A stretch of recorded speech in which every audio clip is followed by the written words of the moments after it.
Hej, Mikkel fra Jasa. I den her video vil jeg demonstrere vores nøglefinder, hvordan du bruger den.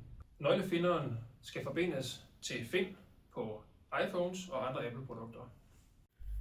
For at forbinde nøglefinderen går du ind i Find-appen, trykker på genstande, plus, trykker på andet emne, holder knappen i bunden her,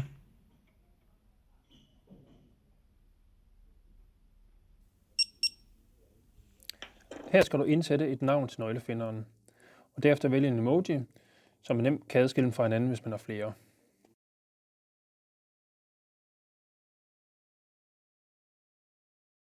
For at lokalisere din nøglefinder, hvis du ikke kan finde den, kan du ind i appen trykke på afspille lyd, og din nøglefinder vil afspille en lyd.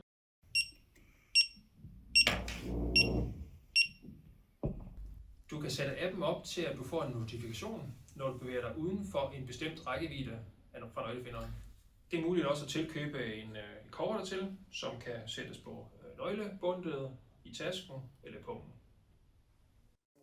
For at skifte batteriet er der en lille slids her, hvor du skal indsætte splitten, så du derefter drejer, og herefter nemt kan skifte batteriet.